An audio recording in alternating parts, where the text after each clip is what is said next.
शिक्षक प्रशिक्षण और सेवाकालीन प्रशिक्षण में विभिन्न प्रकार की शिक्षण विधियों, प्रविधियों, रणनीतियों और नवाचारों से रूबरू कराया जाता है। परंतु जब हम कक्ष में बच्चों के बीच वास्तविक रूप से विषय वस्तु को प्रस्तुत करने लगते हैं तो कई तरह की परेशानियां सामने आ खड़ी होती है। ख्वाबों की हवाई योजनाएं हवा हो जाती है। वैसा बहुत कुछ नहीं होता है जो हम प्रशिक्षण में सीखते हैं, जिस पर प्रशिक्षण कक्ष में बहस करते हैं।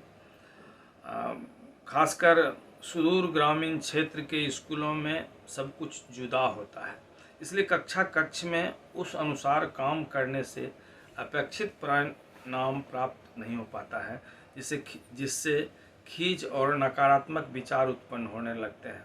आत्मविश्वास डगमगाने लगता है कि सब मुझसे यह सब नहीं हो पाएगा।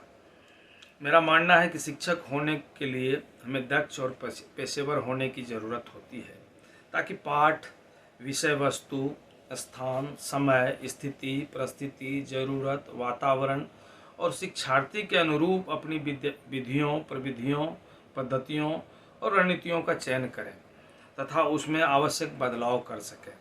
यदि पूर्व निर्धारित पद्धतियां असफल होती दिखती है या उसके उपयोग से अपेक्षित परिणाम प्राप्त नहीं हो रहे हैं तो हमें उसकी कमियों, विसंगतियों तथा असफलताओं के कारणों की पड़ताल करनी चाहिए। फिर यथासंभव उसमें सुधार और परिवर्तन करना चाहिए।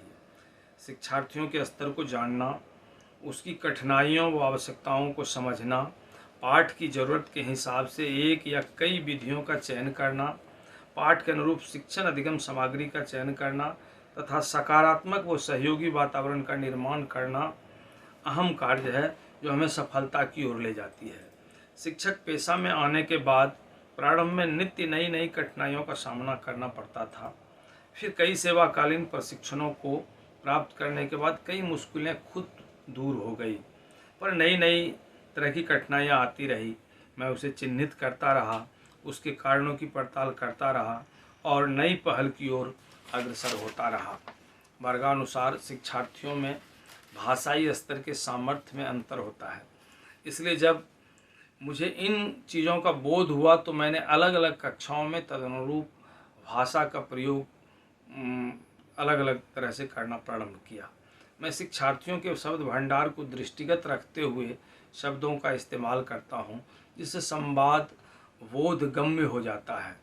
दूसरी बात, पाठ प्रस्तुति में जोड़ने के लिए दृष्टांतों, उदाहरणों, छिपकों आदि को स्थानीय परिवेश से चयनित करता हूँ, जिससे बच्चे पूर्व परिचित होते हैं। प्रायः प्रकरणों की प्रस्तुति में कई विधियों का इस्तेमाल करता हूँ ताकि पाठ बच्चों के लिए सहज और सुबोध हो सके। चौथी बात, मैं अपने पाठों को प्रदर्श, मॉडलों, अधिगम उपकरणों, प्रयोगों, परियोजना कार्य आदि के साथ जोड़ने की कोशिश करता हूँ ताकि उसमें शिक्षार्थियों की सक्रिय सहभागिता संभव हो सके। पांचवी बात कि मैं अब प्राय हर पाठ को सूचना संचार प्रौद्योगिकी से जोड़ने की कोशिश करता हूँ ताकि प्रस्तुति सरस, बोधगम्य और प्रभावशाली हो सके और कक्षा से निकलने के बाद शिक्षार्थी स्वतः चिंतन, खोज, तर्क, कल्पना आदि करने लगे।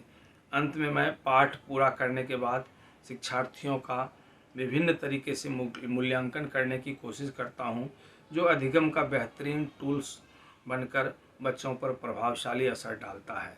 इस तरह परंपरागत शिक्षक केंद्रित प्रस्तुति से हटकर हर मुद्दे को बाल केंद्रित बनाने की चेष्टा करता हूं। इसमें खेल भी शामिल होते हैं, कला भी, गतिविधि भी, परियोजना भी, ICT भी और प्रदर्श प्रयोग भी। स्थानीय परिभ्रमण, पारस्परिक संवाद, खुली चर्चा और शैक्षिक खेल आदि प्रस्तुति को अनोखा बना देता है। इसमें बच्चों को कहीं यह बोध नहीं हो पाता है कि उसे सिखाने का उपक्रम किया जा रहा है। इस सब गतिविधियों का बच्चों पर सकारात्मक असर पड़ता है। उनमें छुपे अन्य महत्वपूर्ण गुणों तथा क्षमताओं का भी विकास होता है।